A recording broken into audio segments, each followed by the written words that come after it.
अहले सुन्नत और अहले तशय्युं का ज़ाहिर है एक इल्मी इख्तलाफ। आज की डेट में आपके पास कोई ऐसा फार्मूला जिसमें हम एक हो जाए? अहले सुन्नत में और अहले तशय्युं के अंदर सिर्फ फ़र्क इतना है, वो शख्स पैदा होगा, एक कहते हैं कि वो पैदा हो चुका है। अपने मसलक के अलावा किसी और मसलक के उलमा को समझ? मौलाना तारिक जमील साहब, तारिक मसूद साहब, मुस्तफ़वी साहब जो है मेरे ख्याल में, साकिब रज़ा मुस्तफ़ाई साहब मजलिसों में भी जाते हैं, इसका कोई हदिया तलब करते हैं। हमारे मुज्तहिदीन हैं, उनके फतावे हमारे लिए मुहिम है। उनकी तरफ से ये है कि बहरहाल जो इंसान के एक्सपेंस हैं, अज़ाब हैं, और जो आपको दावत दे रहा है, बहुत सारी चीज़ें उसी की जिम्मेदारी हैं। करबला का ख़ास तौर पे कोई वाक़िया? बेटा मेरा उस टाइम 7 साल का तकरीबन, मैं अभी फजर की अजान होने वाली थी तो रूम का दरवाज़ा नॉक हुआ, तो मेरे ब्रदर इन लॉ के हाथ में बेटे के जूते हैं। कह लगे कि वो कहाँ है। मिज़ाह को पसंद फरमाते हैं या कभी कोई कॉमेडियन वगैरह भी? यकीनन आपने आप खुद सुनते हैं।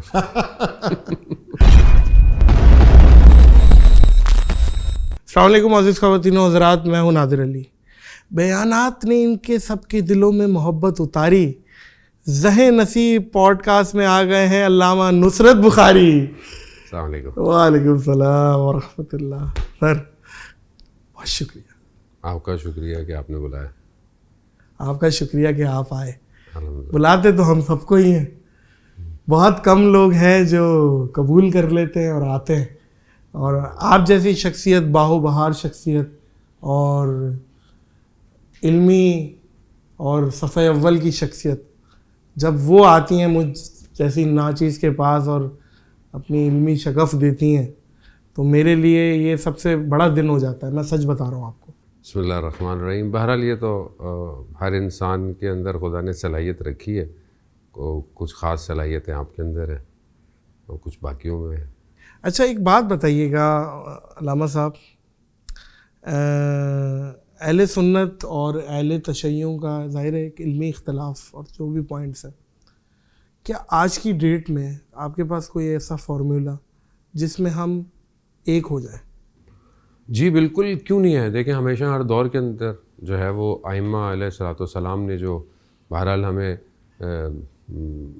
अताअत का हुक्म दिया है, वो इत्तेहाद कैसे मुमकिन है? इत्तेहाद देखें, इत्तेहाद अभी जो जिस सिनेरियो में हम लोग ज़िंदा हैं उसके अंदर हम सब जो हैं, चाहे वो अहले सुन्नत हो, चाहे वो अहले तशय्युं हो, हत्ता दूसरे जितने मज़ाहिब हैं, जो अहले किताब हैं, हत्ता ज़रतुश्त हैं, हत्ता बाज़ औक़ात बुद्धिज़्म की किताबों के अंदर भी, क्रिश्चियन और ज्यूज़ के अंदर तो हतमी है, उन सब की किताबों में आखिरी ज़माने की गुफ्तगू है और आखिरी ज़माने में एक मुंजी की गुफ्तगू है जो निजात देगा।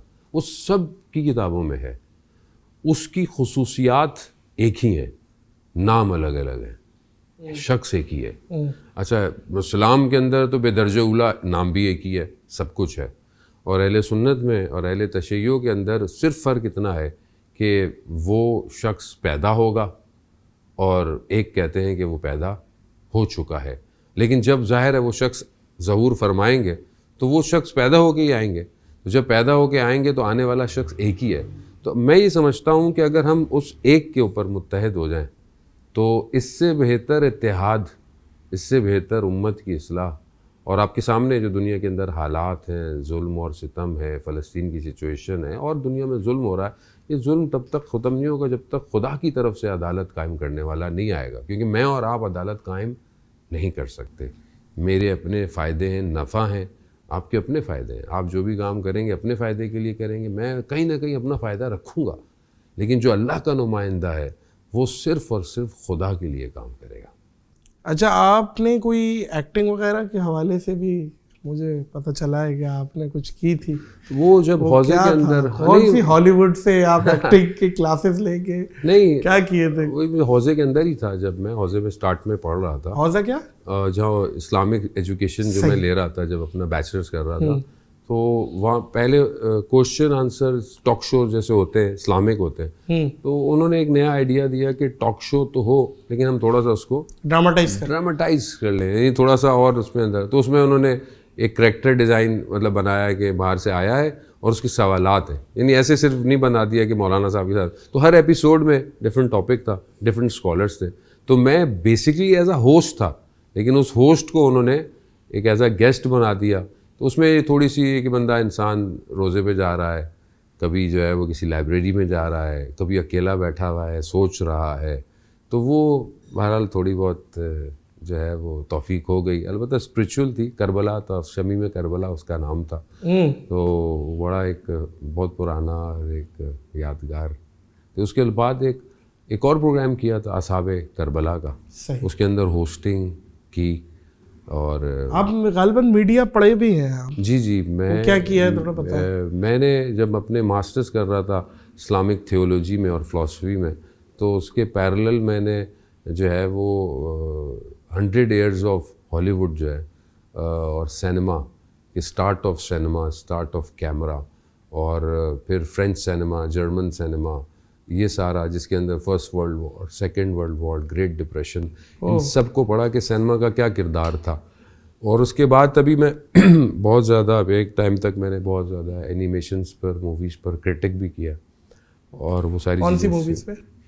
डिफरेंट मूवीज़ के जिनके पीछे सबलिमिंग मैसेजेस हैं, एनिमेशंस हैं। आप कोई देखते हैं कोई इस तरीके की कोई सीरीज वगैरह या कोई जिसमें मैसेज हो, या कोई ऐसी फिल्म? कोई अब तो ये है कि क्योंकि अब तो वक्त और ट्रैवलिंग नहीं है, लेकिन टीम जो है वो एक्सट्रैक्ट करके निकाल के दे देती है कि ये चीज़ नहीं आई है, इसके अंदर ये चीज़ें हैं, ताकि वो फिर हम अपने बयानात में लोगों तक, क्योंकि मीडिया का ताल्लुक, आप जैसे माशाल्लाह ज़ाहिर है कैमरा पे आते हैं और लोग आपको सुनते हैं, तो एक बड़ा ताल्लुक सोशल सोसाइटी सोशोलॉजी से है।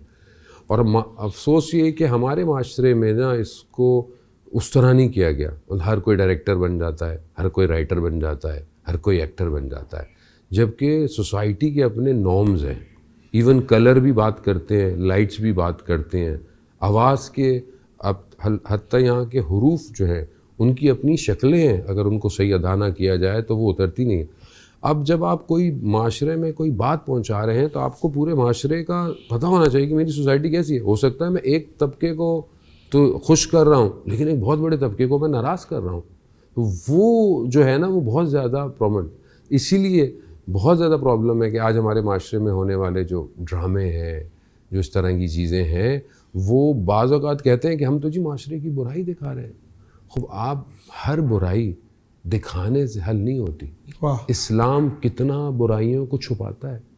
इस्लाम क्या कहता है कि अगर तुम किसी के ऐब जानते हो तो लोगों के सामने बयान मत करो।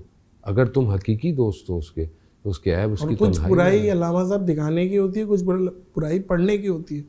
हाँ। पढ़ने वाली है वो भी दिखा रहा है। ये प्रॉब्लम है। इसीलिए देखिए माशरे में बाज़ औक़ात हम बुराइयों को इजाद करते हैं और गैरत को माशरे से ख़त्म, ज़ाहिर है उसकी एक इन्फ्लुएंस होती है, वो बड़ा गलत तासुर जाता है।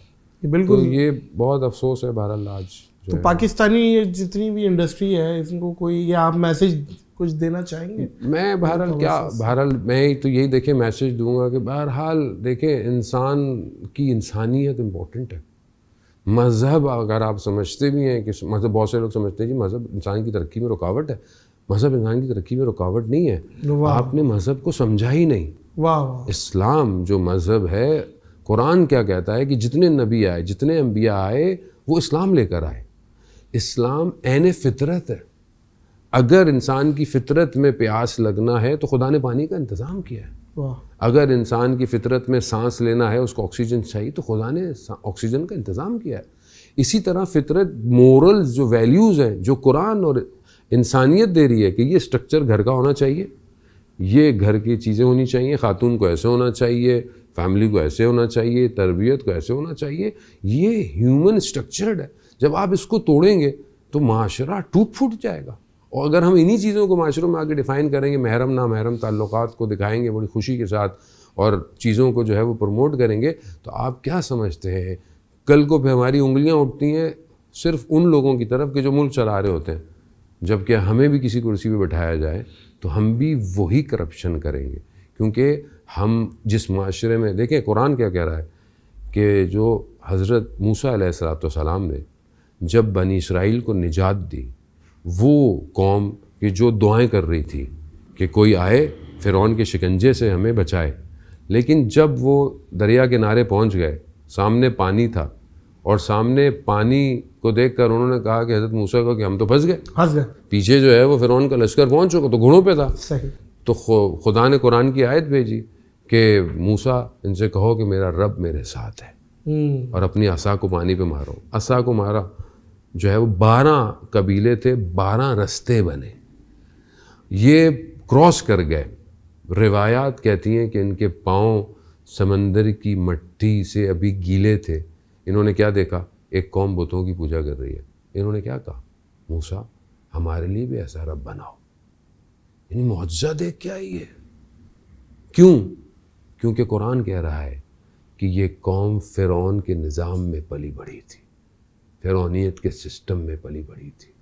ये आप जिस माशरे में आप पल बढ़ रहे हैं, आप क्या एक्सपेक्ट करते हैं? आज आपके सामने ज़रा सी रोड पे कोई बात हो जाती है, इंसान के अंदर इतना भरा हुआ है, ज़रा सी बात पे इंसान का बिहेवियर कैसा हो जाता है। जी। इस्लाम के नाम पर हम सबसे ज़्यादा इंसानियत को नुकसान दे रहे हैं, फैनेटिक हो गए हैं। ज़रा सी कोई बात होती है हम पूछते नहीं हैं। आपके सामने क्रिश्चियन आबादियाँ जल गई। वो रसूल के जो सुलह हुदैबिया में सिवाय चंद के सबको जो है वो माफ़ी दे देते हैं, वो रसूल की उम्मत। यानी आप हिदायत देना लोगों को। अगर एक आदमी खुदा ना खास्ता, ठीक है, नामूस रिसालत हमारी जाने कुर्बान है अगर कोई खुदा ना खास्ता आहानत करता है, लेकिन आप सुनो, आप इस्लाह कैसे करेंगे माशरे की? अगर रसूल खुदा सभी को कहते थे ख़त्म कर दो, तो आज इस्लाम के पूरी दुनिया में फैलता। आज अजान जो है वो पूरी दुनिया में हर मिनट के बाद, अगर आप शेल्टर इधर से टाइम जोन नीचे से ऊपर की तरफ जाएं तो हर मिनट में अशहदु अन्ना मोहम्मद रसूल अल्लाह है सल्लल्लाहु अलैहि वसल्लम। कैसे मुमकिन था? क्यों? इखलाक की वजह से। तो आज हमारा इखलाक कैसा है? जब आप बारहा आपका करबला जाना होता है, नजफ़ जाना होता है, बगदाद जाना होता है, तो करबला का ख़ास तौर पे कोई वाक़या, कोई इमाम हुसैन, जब पहली दफ़ा आप उनकी ज़री पे गए या मौला अली की ज़री पे गए, गाज़ी अब्बास, इमाम गाज़ी अब्बास की ज़री पे, कोई ऐसा वाक़या शेयर करेंगे यादगार? और बहरहाल ज़ाहिर है कि जब इंसान ऐसे स्पिरिचुअल बीम और ऐसी जगहों पे जाता है तो उसके अंदर एक बहुत स्पार्क होता है।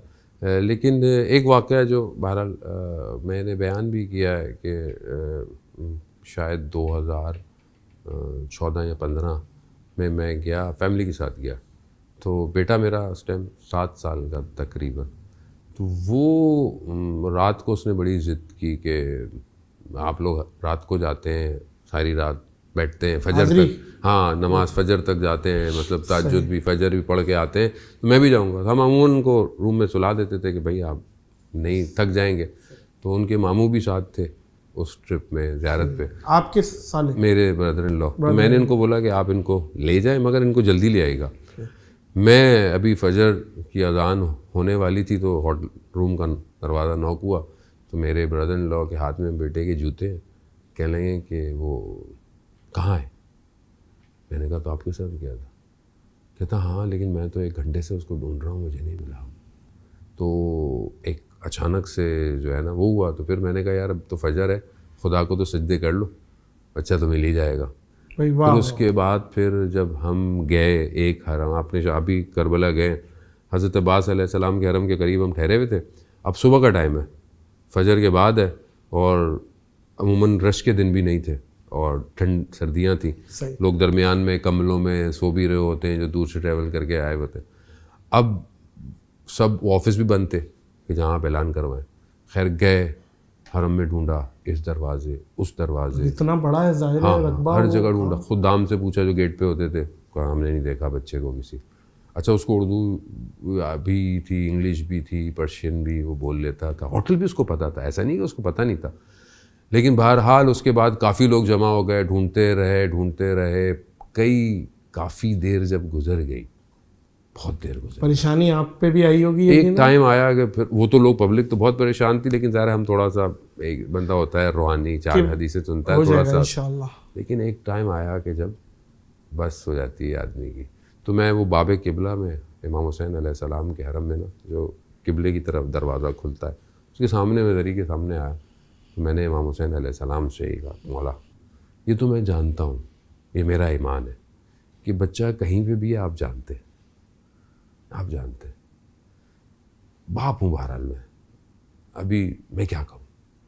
उस वक्त जो एहसास आया ना, एक ऐसे लगा कि अंदर से एक झोंका आया, और उस झोंके ने मुझे जो है ना एक एहसास दिया कि तुम्हारे बच्चे को खोए हुए कितनी देर हुई है, 3 घंटे 4 घंटे, इससे ज़्यादा, और तुमने हरम के वो कोने कोने में देखा जहाँ तुम कभी नहीं गए, सरदाब में गए, बेसमेंट में गए, इस कोने जहाँ तुम कभी वैसे भी नहीं गए। 3 घंटे हुए तुम्हारे बेटे को। हमारा बेटा 1100 साल से नहीं आया, कभी तुमने उसको ढूंढा इस तरह? बस उस वक्त मैं ऐसा टूटा कि वो इमाम कि जो इमाम हुसैन की औलाद में से, उसे 1100 साल से ज़्यादा हो गया, वो नहीं आया, लेकिन मैंने उसे कभी नहीं ढूंढा, और उसने इतना मुझे तोड़ा। और आप यकीन करें, हम उठे, हमने बोला कि पुलिस में जाते हैं, रिपोर्ट करते हैं, तो अब तस्वीर चाहिए थी, तो हमने वो तस्वीर होटल से, जैसे ही होटल में एंटर हुए तो क्या देखा कि एक बुज़ुर्ग थे जो ग्रुप में, मैंने बोला कि बेटे को देखा आपने? तो कहने हाँ वो मेरे साथ था, मुझे हरम में मिला तो मैं ले आया हूँ, वो ऊपर जा रहा है। तो हमने देखा तो वो ऊपर सीढ़ियाँ चढ़ा था, तो वो मेरे ब्रदर इन लॉ ने उसको बड़े गुस्से से बोला, तुम खो गए थे? तो उसने बड़ा बच्चा था, उसने बड़े उससे, मैं थोड़ी खो गया था, आप खो गए थे। उसने ऐसा जुमला बोला, वो कुछ भी नहीं था, वो वहीं जरी के साथ सो गया था, और जब उसकी आंख खुली तो उसने नहीं पाया, तो इधर उधर देखा, तो कहते मैं देखा कि आप लोग दौड़ रहे थे इधर उधर, लेकिन अब मैं कैसे आप लोगों को पकड़ता? तो ये अंकल मुझे मिल गए, तो मैंने बोला, और इत्तेफाक है वो कोई किसी को नज़र नहीं आया। तो बहरहाल ये एक ऐसा वाक़या है कि सारी ज़िंदगी मेरे नौक है। क्या बात है जी, बिल्कुल ऐसे ही है, बिल्कुल ऐसे ही है। वहाँ तो खोए हुए मिलते हैं माशाल्लाह, कोई खो कैसे सकता है। क्या बात ऐसे है। ही। अच्छा, आलिम दीन होने की हैसियत से अगर मैं कुछ आपसे पूछूं कि आप ज़ाहिर मजलिसों में भी जाते हैं, आपके बड़े बड़े स्पीचेस भी होती हैं, इसका कोई हदिया तलब करते हैं या फी सबीलिल्लाह जाते हैं, या जो मिलता है वो ले लेते हैं, कबूल कर लेते हैं? जो देखें हमारे, क्योंकि वक्त का इजारा नहीं, हमारे लिए कुछ है जो चीज़ इम्पोर्टेंट होती है वो अहले बैत की सीरत है, हमारे जो इमामा हैं उनकी सीरत है कि उन्होंने इन तरह की चीज़ों में कैसे बिहेव किया। जब वो शोरा को बुलाते थे तो उनको हदिया देते थे। दूसरा, हमारे लिए जो हमारे मुज्तहिदीन हैं उनके फतावे हमारे लिए मुहिम है, तो उनकी तरफ से ये है कि बहरहाल जो इंसान के एक्सपेंस हैं, अज़ाब हैं, और जो आपको दावत दे रहा है, बहुत सारी चीज़ें उसी की जिम्मेदारी हैं। अब जो वो बहरहाल हस्ब तौफीक करता है। इसके अलावा भी कोई काम कर रहे हैं या यही आपका ब्रेड एंड बटर, या कोई और बिजनेस वगैरह के हवाले से? हाँ, फैमिली के हैं जिसकी वजह से बहुत सारी चीज़ें हमारी सॉल्व हो जाती हैं। फैमिली, भाई है, फैमिली। अच्छा, आपका कोई जॉइंट फैमिली सिस्टम है? ठीक है, तो वहाँ से मेरा ख्याल है घर के मामलात, बहुत सारी चीज़ें अल्हम्दुलिल्लाह। लेकिन और उसके अलावा जो है वो ये तो बहरहाल एक अल्लाह ताला ने रिस्क का वादा किया हुआ है, और वो कहीं से भी आएगा। जब मैं जॉब छोड़ के जा रहा था पढ़ने के लिए, हमारे एक मोहल्ले में थे हमारे बहुत अच्छे अंकल, वो मुझे ये कहते थे कि तुम्हें किस मौलवी ने बरगला दिया तुम किसकी बातों में आ रहे हो, खाओगे कैसे? क्योंकि जॉब वॉब छोड़ के जा रहा था। तो मैंने कहा कि अंकल अभी कौन खाने को देता है, अभी मेरी जो ज़बान है सेल्स के लिए खुदा ने दी है, हाथ मेरे खुदा ने दिए, अभी भी वही दे रहा है, उस वक्त भी वही देगा, तो उसी ने दिया देना है और वही देता है। बेशक, बिल्कुल दुरुस्त बात फरमाई। ऐसे ही अपने मसलक के अलावा किसी और मसलक के उलमा को सुनता है? जी हाँ, बिल्कुल, क्यों नहीं सुनते हैं। मौलाना तारिक जमील साहब वो तो एवरग्रीन है, मुस्तफ़ी साहब जो है मेरे ख्याल में, साकिब रज़ा मुस्तफ़ी साहब, उनको है। एक सियालकोट के मौलाना है, उनका मुझे नाम याद नहीं है, बड़ी सी पगड़ी सी पहनते हैं, कभी कभी उनके बयानात सुनता हूँ। अपना तारिक मसूद साहब, मुफ्ती साहब, इनके भी सारे चीज़ें सुनता हूँ। इसके अलावा इंग्लिश जो, क्योंकि मैं ज़्यादा, अच्छा इंग्लिश बोला, मैंने कहा इंजीनियर इंग्लिश आप भी बहरहाल आते हैं, तो लेकिन मैं क्योंकि ज़्यादा मुल्क से बाहर रहता हूँ तो इंग्लिश स्पीकर ज़्यादा हैं जो दूसरे मसलक के। नोमान अली ख़ान है, मुफ्ती क्या बात है, और उमर सलेमान है। वाह वाह वाह। इन लोगों को जो दूसरे मसलक के, मौलाना इसाक साहब, मौलाना इसाक साहब को, हाँ वो तो बुजुर्ग उलमा में से, हाँ वो तो है, वो भी बहुत प्यारे हैं, बहुत अच्छे थे, माशाल्लाह माशाल्लाह। अच्छा, और इसके अलावा? उसके बहरहाल दूसरे तो यही हैं। उसके अलावा मोटिवेशनल स्पीकर्स हैं डिफरेंट, मसलन रॉब डायल है, एक इंग्लिश है, एक हिंदू है, उसके पेज का नाम मेरे जहन में नहीं आ रहा, बट वो अमेरिका में रहता है।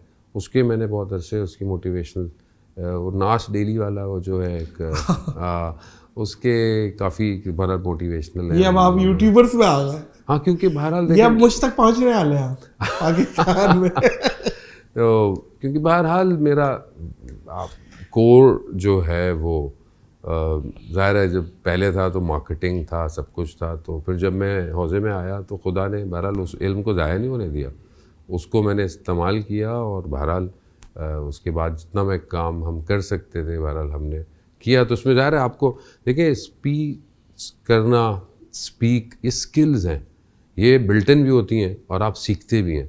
तो मैंने बहरहाल जो अच्छे की नोट स्पीकर्स हैं दुनिया के अंदर उनको सुनता भी हूँ और सीखता भी हूँ और हमेशा सीखते रहना चाहिए। अच्छा, आप अक्सर बोलते हैं कि मजालिस इंग्लिश में भी होनी चाहिए।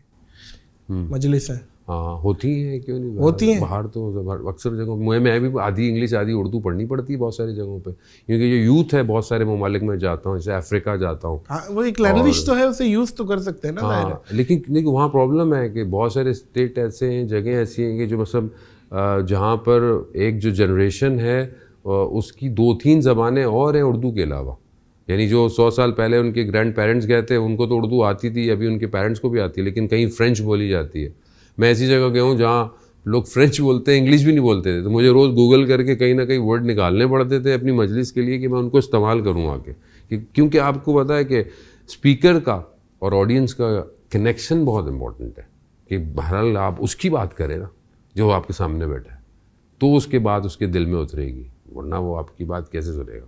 जितनी भी मजलिसें पढ़ी हैं सबसे यादगार और सबसे अच्छी सुनने वाली, जाहिर है आप लोग पढ़ते हैं, आप ये भी तो देखते हैं सुनने वाले कैसे, वो कहाँ पे आपको मिले?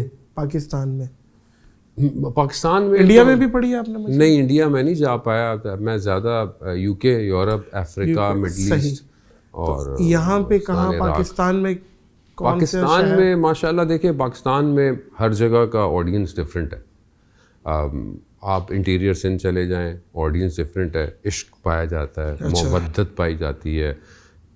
पंजाब में मुख्तलिफ़ जगहों पे चले जाएं, सब बहुत डिफरेंट है। लाहौर अलग है, इस्लामाबाद अलग है, गिलगित बल्तिस्तान तक मैं गया हूँ, लोग हर जगह डिफरेंट है। सबसे ज़्यादा कहाँ एंजॉय किया या पसंद आया आपको पढ़ना कि यार वाह वाह वाह? अगली दफ़ा बुलाएंगे नहीं अगर ज़्यादा आपको किसी का बता दिया। नहीं मजाक कर रहा हूँ। मुझे ऐसा लगता है कराची एक्चुअली असल मसला है कि जो सबसे ज़्यादा ऑडियंस जो रिसीविंग एंड है वो कराची है। असल में हमारे भी काम में ना अल्लामा साहब, जो कराची का आर्टिस्ट है ना, वो पूरे पाकिस्तान में फिर उसे अप्रिसिएशन मिलती है, और कराची की ऑडियंस जब उठाती है। नहीं, एक मैं आपको हाँ मिसाल देता हूँ, जैसे हम पहले अल्लाह ने खुदा ने तौफीक दी है और लोग पूरी दुनिया में सुनते भी हैं, बुलाते भी हैं, हम जाते भी हैं। लोग मुहर्रम में हमें बहुत ज़्यादा कहते हैं कि मौलाना साहब कराची को छोड़ें और इधर आए, कि मैं मुहर्रम कराची करता हूँ।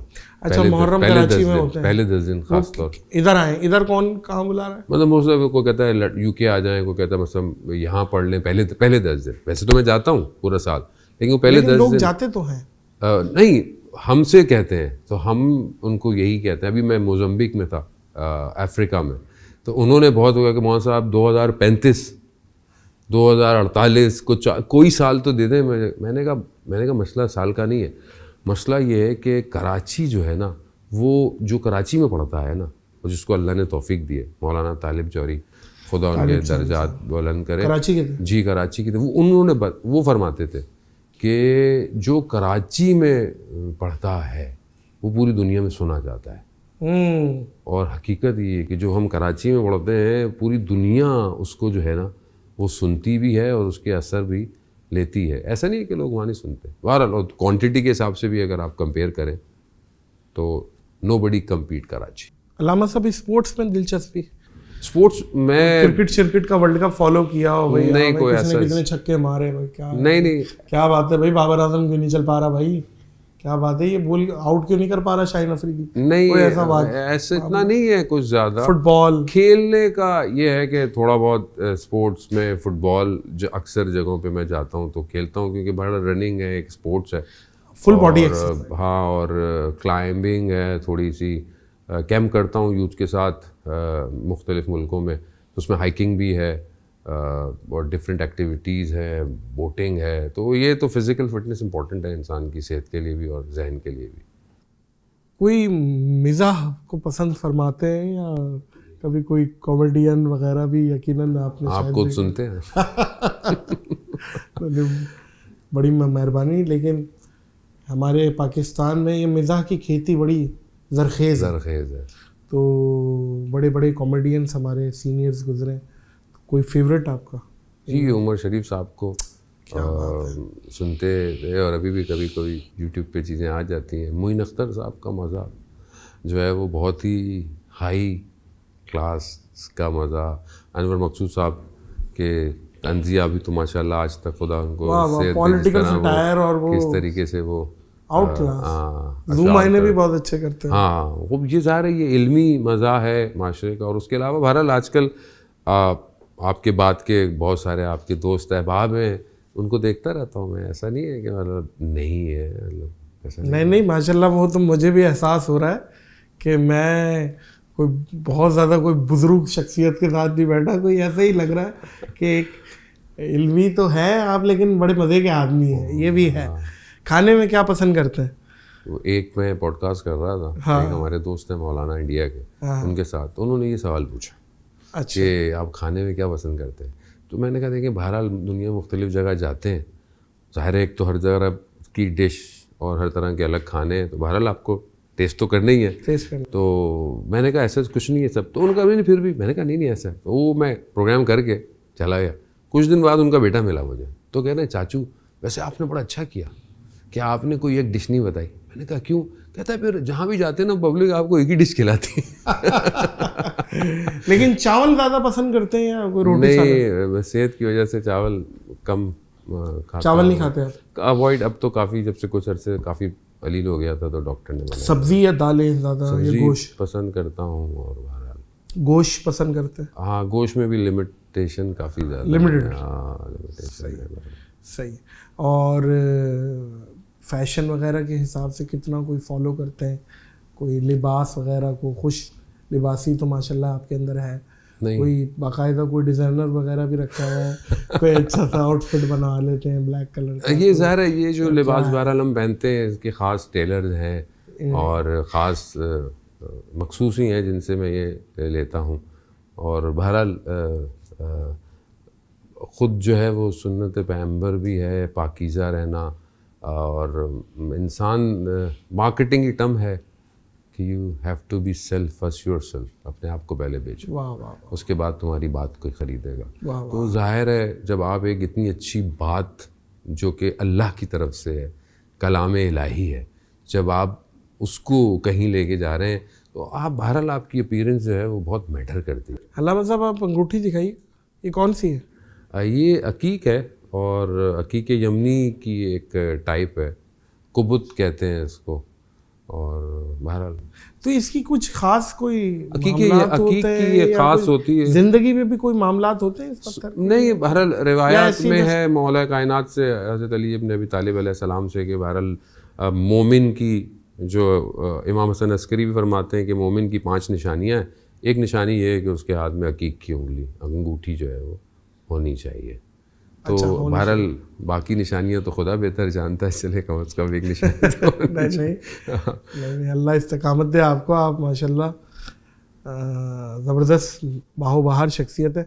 सियासत में कोई दिलचस्पी या देखने की हद तक, या कोई सियासत को फॉलो करते हो या कोई सियासतदान को फॉलो करते हो? नहीं, हम तो एक पार्टी को फॉलो करते हो? नहीं, एक ही पार्टी है हमारी, एक ही पार्टी है? एक ही पार्टी है और वो खुदा की पार्टी है। हाँ। और वो एक हुकूमत के जो इंसान को अदालत देगी उसी के लिए ज़िंदा है। तो आप सियासत से मुतनफ़्फ़र हैं? नहीं, मुतनफ़्फ़िर नहीं, दिल बहरहाल वो हुआ बस चाट के यार बस जो करना है करो, बहरहाल आई एम नॉट सपोर्टिंग। हर किसी को जो खुदा तौफीक देता है वो अपना अकाउंटेबल है। और जो मेयारात है एक हुक्मरान के, वो नहजुल बलागा है, रसूल खुदा की अपनी हदीस है, उनकी अपनी सुन्नत है। हमें उसको फॉलो करना चाहिए कि एक हाकिम का इखलाक, एक हाकिम की इबादत, एक हाकिम का रवैया कैसा होना चाहिए। आप बाप हैं, आपकी औलाद है, आपकी ज़ौजा है, आपके वालिदैन अगर आपके अंडर में हैं, आप ज़िम्मेदार हैं, क़यामत में भी ज़िम्मेदार हैं, दुनिया में भी ज़िम्मेदार हैं। तो जब आप हाकिम बनते हैं किसी भी जगह के, तो वो जो रियाया है, वो जो पब्लिक है, अगर कोई उसके अंदर परेशान है, बहरहाल अगर आप ये समझते हैं कि सिर्फ ये दुनिया है, ज़ाहिरी दुनिया है, तो कोई भी नहीं रहा, सब चलेगा। मौला कायनात नहजुल बलागा में फरमाते हैं, जब गुज़रते हैं कब्रिस्तान में से तो अपने असाब को कहते हैं कि इनमें से कैसे कैसे वो लोग थे जो बड़े बड़े महलों में रहते थे और आज इन वेरां कब्रों के अंदर सो रहे हैं। बात ये है कि जो भी जिम्मेदारी लेनी है, जवाब देना है। अगर आप देखना चाहते हैं कि एक हाकिम को कैसे होना चाहिए, तो जब हम बात करते हैं जी हम मदीना जैसा हो, तो रसूल खुदा तो ऐसे थे कि जब असहाब आते थे तो रसूल खुदा असहाब के साथ ऐसे बैठे होते थे कि जैसे कि सब एक जैसे। खुद रसूल खुदा खुद खड़े होते थे। एक सहाबी जिनको बहुत इश्क था रसूल खुदा को सिर्फ देखते थे। रसूल खुदा जानते थे कि सिर्फ मुझे देखने आया है, तो जो वो बैठे होते थे उस पूरे असहाब के साथ, तो बुलंद हो जाते थे ताकि मुझे देख ले। वो रसूल ऐसे हैं कि लोगों के साथ हैं। तो मैं तो खुद शर्मिंदा हूँ, मैं क्या आपसे क्या हूँ। हम खुद अजीब सी हालत में हैं पाकिस्तान के हालात की वजह से, जिस तरीके से हम लोग आते हैं जाते हैं, दिल तो इन चीज़ों को नहीं मानता, लेकिन हालात ऐसे। वरना दूसरे मुल्कों में तो हम आराम से बैग पकड़ते ट्रेन में बैठा, उतरा मजलिस पड़ी, वापस ट्रेन में बैठा, वापस आ गए या एक ही गाड़ी में चले गए। लेकिन बहरहाल हम अपने हालात ऐसे कर दिए, क्या करें। निकाह वगैरह भी करवाते हैं? नहीं, मैं निकाह नहीं पढ़ा। अक्सर ये अल्लामा और जो मशहूर, मैं अक्सर मौलाना के साथ जब नशिस्त लगी है, वो 5-6 नहीं, मैं शादी के रिश्ते भी आए हुए थे, मौलाना निकाह पढ़ा दें। नहीं, मैं निकाह, उसकी एक वजह ये होती है कि एक तो बहरहाल मैं या पाकिस्तान में या किसी जगह, मुझे लोग बोलते भी हैं सिर्फ निकाह पढ़ाने आ, मैं निकाह ये नहीं कि पढ़ाना मना है या ये वो। एक वजह यह है कि ऑलरेडी मजालिस और जश्न के सिलसिले इतने ज़्यादा हैं, तो अगर निकाह वाले दिनों में भी आप ट्रैवल करेंगे तो घर वाले बोलेंगे कि भाई घर वालों को टाइम कब देंगे। तो थोड़ा सा इस वजह से मैं जो है वो, हाँ, स्पीच पे कोई बुला दे अपने सेरेमनी में तो मसला नहीं है। मौलाना कैसे बने, उलमा आप माशाल्लाह अल्लामा बन गए, और माहौल में जो आए हैं आप, घर में पहले से माहौल में थे घर वाले, या आप पहले आए, घर वालों ने कहा, या आपको किसी दोस्त ने कहा, या एक पहली दफ़ा वो जो स्पार्क होता है वो कब हुआ कि यार मैंने दीन की तरफ आना है और मैंने ये काम करना है? तो वो ज़रा अपनी स्टोरी तो सुना है। हाँ, एक्चुअली नहीं, घर वाले तो बहरहाल अल्हम्दुलिल्लाह मज़हबी और सैयद फैमिली शुरू से ही थी, वालिदैन भी, और लेकिन बहरहाल इंसान जिस तरह इस लेवल की अल्लामा और मुफ्ती नहीं, नॉर्मल जैसे, अच्छा, नॉर्मली जो होते हैं, मौलाना कोई भी फैमिली में सही नहीं था, और शुरू से काफ़ी अरसे से कोई ऐसा नहीं था। और मैंने भी MBA मार्केटिंग में करके उसके बाद मल्टीनेशनल में और डिफरेंट जॉब्स कर रहा था।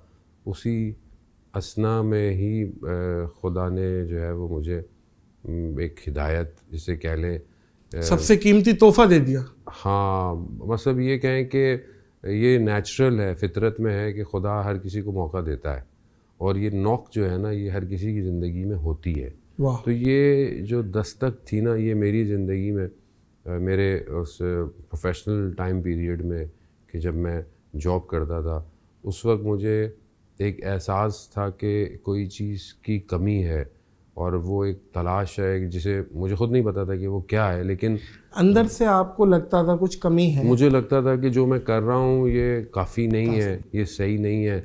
और वैसे लेकिन अगर आप दूसरे पर्सपेक्टिव से देखें तो शायद इंसान उस वक्त यही सोचता था कि शायद प्रोफेशनल में, जॉब में और अपने कैरियर में आपको मतलब आगे जाना है या मतलब कुछ और करना है, लेकिन ये चीज़ नहीं थी। ये मेरी एक इसी तरह मतलब मैं अपने घर जा रहा था तो मुझे एक बहुत एहसास हुआ कि एक शिद्दत से कि मैंने आज अपना टाइम बड़ा शायद ज़ाया किया। मैं एक बिज़नेस स्ट्रैटेजी बनाता तो ज़्यादा बेहतर था। उसी वक्त मुझे एहसास हुआ, तो मैं सो मेरा छोटा भाई जो था वो मुल्क से बाहर था, तो वो IT की फील्ड में था, तो उसने मुझे बोला था कि IT की जो प्रोडक्ट्स है ना, उसकी इन्फॉर्मेशन लेने से ना मार्केटिंग और सेल्स का स्पैन बढ़ जाता है। आपकी यानी प्रोडक्ट आपकी।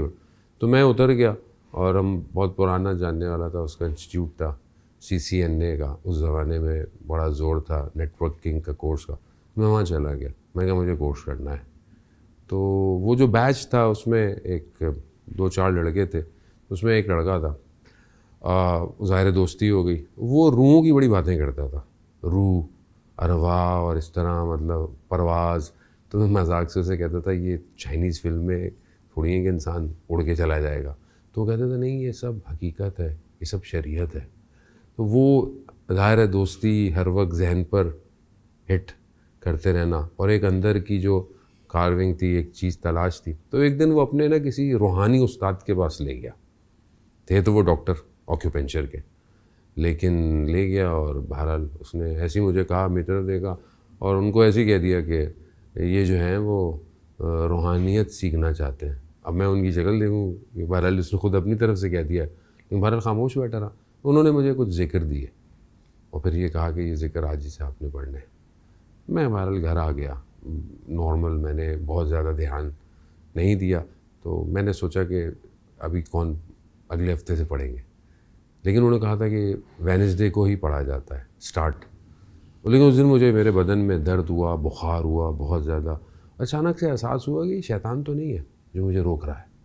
तो ये ख्याल आना था, तो मैं वज़ू किया और वो ज़िक्र मैंने पढ़ना शुरू कर दिया। जिक्र क्या था? वो अल्लाह के नामों में से एक नाम था। सही। और कोई 3,500 दफ़ा करना था। मैंने कर दिया। एक हफ़्ते के अंदर मेरी लाइफ में एक ड्रामेटिकल चेंज आया, बहुत शदीद चेंज। यानी वो जो प्रोफेशनल लैकिंग थी वो कवर होना शुरू हो गई, और इतनी तेज़ी से महरूमी जो थी वो मुझे लग रहा था कि जो प्रोफेशनल में मेरे अंदर कमियां हैं वो इतनी इंक्रीज़ हो गई कि मैं एक बहुत बड़ी नेटवर्क कंपनी, ब्रॉडबैंड कंपनी में गया और उन्होंने मुझे एक बहुत बड़ी फ़ॉरेन एक ड्यूटी दे दी। आप वहाँ पे ऐसा क्या करेंगे? मुझे उन्होंने सिर्फ एग्जीक्यूटिव दिया, लेकिन लाहौर का और पंजाब का जो ऑपरेशन स्टार्ट था उसकी सेल्स ट्रेनिंग और सब कुछ जो है वो मुझे दिया। बड़ी पोजीशन मिल गई। हाँ, मतलब बहरहाल थी तो उस लेवल पे, लेकिन बहरहाल काम बड़ा था, जिम्मेदारी। बस वो उसी असना के अंदर वहीं पर एक और हमारे बॉस IT के थे, वो थे तो क्लीन शेव, बर्गर, डिफेंस में रहते थे, लेकिन वो हर वेडनेसडे को कहीं चले जाते थे और जुमेरात को। मैंने एक दिन उनसे पूछा, लड़कों से ये कहाँ जाते हैं? तो कहा कि इनके कोई हजरत हैं, ये उनके पास जाते हैं। मैं एक दिन उनको पकड़ लिया मैंने कहा सर अगर आप बुरा ना माने तो मैं चलूँ आपके साथ। तो कहते चलिए। तो बस अभी मेरे वो अस्कार और ज़िक्र चल रहे थे, तो मैं जो हूँ वो उनके साथ चला गया, और मुझे शहर से बाहर किसी छोटी सी जगह पर, मैं पहले तो घबराया कि पता नहीं कहीं गलत तो नहीं आ गया, लेकिन वहाँ पे भी ये हुआ, नमाज, उसके बाद उनका बुज़ुर्ग आएंगे। बस वो जो बुज़ुर्ग आए उन्होंने कुछ बयान किया, बस वो उनका बयान था। तो वहाँ से आप उसने हाँ, वो हक बाहू कहते हैं ना, अलिफ अल्लाह चंबे दी बूटी मुर्शिद मन विच लाई हूँ, नफ़ी असबात दा पानी रलिया हर रगे हर जाई हूँ, जीवे मुर्शिद कामिल बाहू जे बूटी लाई हूँ। वो एक बीज लगा दिया उन्होंने इश्क इलाही का, कि जो उस एज में, कि जो बहुत यंग एज थी, जिसमें इंसान जो है वो इश्क मजाजी की तरफ भागता है, इश्क हकीकी को पैवस्त कर दिया। और ज़ाहिर है वो ख़ुद उनके अपने अंदर था, और वो सिर्फ ऐसा बयान था कि उसी ने नफ्स को तोड़ दिया, और बस वो एक बयान था। उसके बाद फिर मैं पटकता रहा अपने आप को और टुकड़े होता रहा अंदर से। फिर मैंने बहुत, जिसे कहते हैं, कोशिश की, लेकिन फिर बिखरा, और जब मैं टूट गया तो फिर मैं दोबारा आया, और फिर वो दोबारा, और कुछ अरसे ही गया था मैं, तो फिर आहिस्ता आहिस्ता ये ऐसी चीज़ें थीं कि जिसने दुनिया को छोड़ने में मुझे, यानी मैंने महीने नहीं लगाए। मैंने जब ये यूं, मैं नहीं कहूँगा कि मैंने छोड़ा, बल्कि खुदा ने मुझे तौफीक दी कि मैंने सब कुछ छोड़ा, और फिर मज़ीद तलाश। अच्छा, फिर क्या हुआ कि हज़रत का इंतकाल हो गया बहुत जल्दी, यानी एक शुरू हुई थी। हज़रत कौन से मसलक से थे? हज़रत का वैसे तो ताल्लुक़ ज़ाहिर है अहले सुन्नत से था, और आपको बताया कि असल चीज़ जो होती है वो खुदा का ज़िक्र, रसूल खुदा का ज़िक्र और अहले बैत का ज़िक्र होता है। तो वो उनके अंदर बहुत शदीद था, उनके बयानात में। गो कि मैं अहले तशय्युअ मसलक से और शुरू से मजालिस में भी जाता था, लेकिन वो जो अहले बैत की मारिफत वहाँ से ट्रांसफ़र हुई और फिर उनके जाने के बाद असल में हुआ ये कि वो कतार सेंस जिसे आप कहते हैं कि टूट फूट होती है और फिर एक नया बंदा बाहर निकलता है, रीबर्थ जिसे बहुत सारे लोग कहते हैं कि वो हुआ। तो जो मेरे आसपास था वो सब छूट गया और घर वाले समझे जादू हो गया, इश्क हो गया है। इस तरह के लोगों ने मेरे पर चीज़ें लगाई। जॉब मैंने छोड़ दी, मुझसे झूठ नहीं बोला जाता था क्लाइंट से कि प्रोडक्ट रेडी है नहीं है।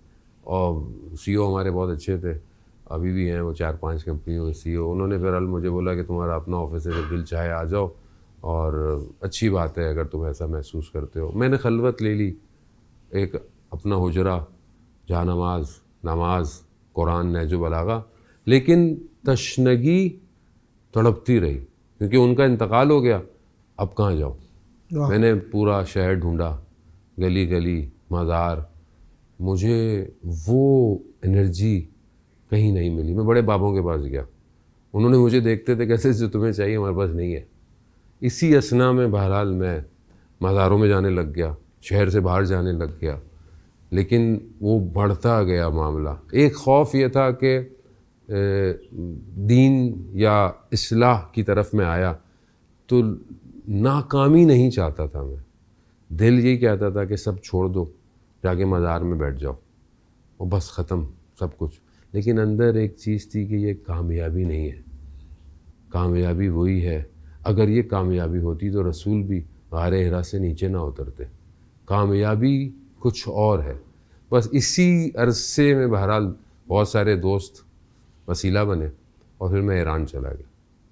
वहाँ गया तो मुझे वही रूहानियत, वही मानवियत हज़रत मासूमा सलामुल्लाह अलैहा और इमाम रज़ा अलैहिस्सलाम के रोज़े से मिली। और बस फिर उसके बाद समझ लें कि जब मैं पलटा तो मैं नहीं था, कोई और था। वाह। तो बस एक ये खुलासी सी जर्नी है कि जिसने क्या बात है, क्या बात है। अच्छा जी, कुछ पर्सनल लाइफ के हवाले से बताइए। फैमिली में कौन कौन है?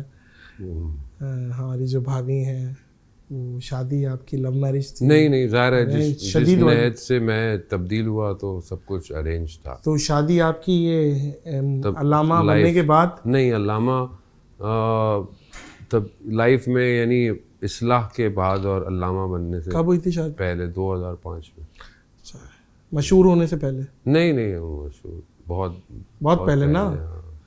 तो कौन कौन है फैमिली में, क्या मामला? 3 बच्चे हैं माशाल्लाह। बड़ा बेटा है एक और 2 छोटी बेटियां हैं अल्हम्दुलिल्लाह। मैं कुछ पॉडकास्टों के लिए कहता हूँ कि वो इख्तिताम नहीं होती, उससे मैं पॉज करता हूँ। इसको फिर इंशाल्लाह रिज्यूम करेंगे बहुत जल्द इंशाल्लाह। और आपकी तशरीफ़ आवरी का बहुत शुक्रिया। आपका बहुत अल्लाह ताला, आपकी टीम का बहुत शुक्रिया।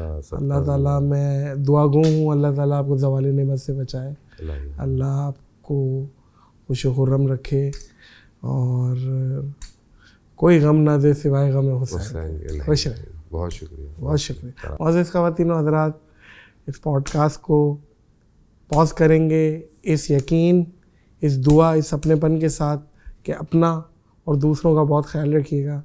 मुझे और अल्लामा साहब को दीजिए इजाज़त। अल्लाह हाफ़िज़।